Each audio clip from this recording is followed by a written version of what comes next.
মৰিগাঁও জিলাৰ কলিতা জনগোষ্ঠীৰ ষষ্ঠ দ্বিবাৰ্ষিক অধিৱেশনৰ আয়োজন।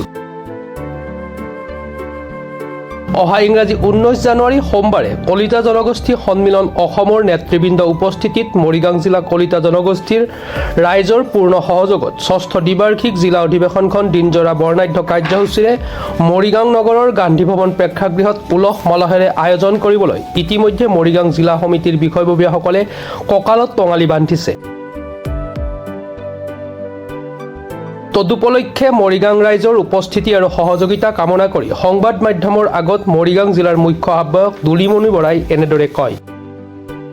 22, 23, 24 গোলাঘাটত হ'বলগীয়া কলিতা জনগোষ্ঠী সন্মিলনৰ কেন্দ্ৰীয় অধিৱেশনৰ প্ৰাক মুহূৰ্তত সমগ্ৰ অসমৰ জিলাসমূহত জিলা পৰ্যায়ত অধিৱেশন পাতিব লাগে। সেয়েহে আমি অহা 19 জানুৱাৰী সোমবাৰে দিনজোৰা কাৰ্যসূচীয়ে মৰিগাঁও জিলা কলিতা জনগোষ্ঠী সন্মিলনৰ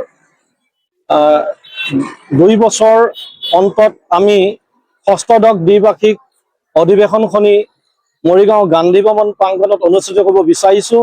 আশা ৰাখিছোঁ মৰিগাঁও জিলা সমগ্ৰ কলিতা জনগোষ্ঠীৰ লোকক এই অধিৱেশনখনিয়ে কলিতা জনগোষ্ঠীৰ যি দীৰ্ঘদিনীয়া দাবী, কলিতা জনগোষ্ঠীৰ যি মৌলিক সমস্যা, এই সমাধানৰ কাৰণে এটা নিৰ্দিষ্ট সূত্ৰ বিচাৰি পাম।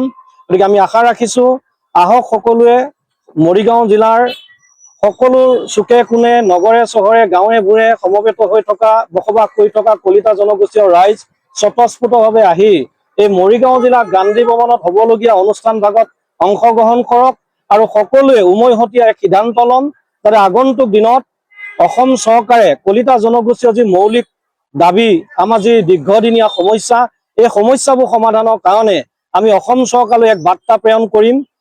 আৰু সেইকাৰণে আমি আগন্তুক 19 জানুৱাৰীত হ'বলগীয়া মৰিগাঁও জিলাৰ ষষ্ঠদশ দ্বিবাৰ্ষিক কলিতা জনগোষ্ঠী অধিৱেশনখনিত মৰিগাঁওবাসী কলিতা জনগোষ্ঠীৰ ৰাইজক স্বতঃস্ফূৰ্তভাৱে ওলাই আহি আমাক সহায় আগবঢ়াবলৈ আমি বিনম্ৰভাৱে অনুৰোধ জনাইছোঁ।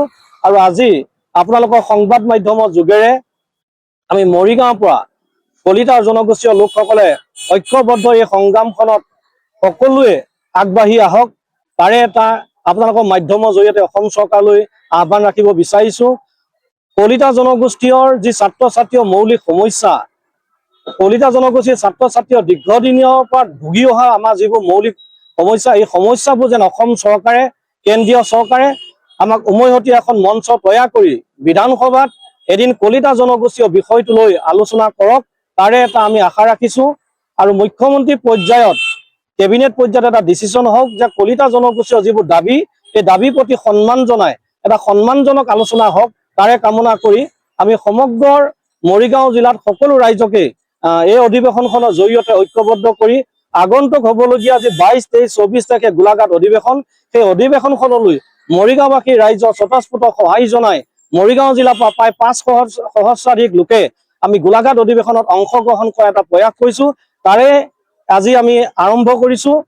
আপোনালোকৰ সংবাদ মাধ্যমৰ জৰিয়তে আমি জনাব বিচাৰিছোঁ যে সকলো কলিতা ওলাই আহক, সকলো কলিতাই ওলাই আহি এই মৰিগাঁও জিলা অধিৱেশনখনত সহায় জনাওক আৰু ইয়াৰ লগে লগে আগন্তুক যি কেন্দ্ৰীয় অধিৱেশন আছে গোলাঘাটত, তাতো যেন সকলোৱে সহায় জনায়, তাৰে এটা আশা ৰাখি আজি আমি সংবাদ মাধ্যমৰ জৰিয়তে সমগ্ৰ মৰিগাঁওবাসী ৰাইজক আহ্বান জনালোঁ।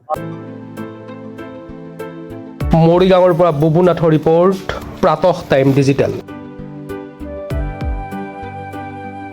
Mobile plus physiotherapy wellness and rehabilitation centre, দক্ষিণ কামৰূপৰ ব্যৱসায়িক প্ৰাণকেন্দ্ৰ বিজয়নগৰৰ লগতে VIP চক আৰু গুৱাহাটী মালিগাঁও পাণ্ডৱনগৰত থকা 3খন ক্লিনিক বৰ্তমান প্ৰায় 20 বছৰৰ অভিজ্ঞতা পুষ্ট তথা এতিয়ালৈকে প্ৰায় 40,000 ৰোগীক সুস্থ কৰি তোলা ডক্টৰ পল্লৱী নাথৰ তত্বাৱধানত চলি আছে।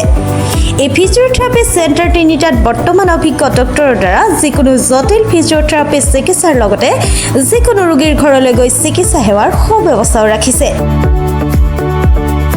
আমাৰ ঠিকনা mobile plus physiotherapy wellness and rehabilitation centre, opposite Oporshali Bijoynagar SBI branch. আমাৰ VIP চকৰ ঠিকনাটো হ'ল VIP chowk near VIP bus stop Borjhar Guwahati. আমাৰ মালিগাঁও ঠিকনাটো হ'ল চেলাছ 360 physiotherapy and rehabilitation centre Maligaon Pandavnagar Guwahati 12।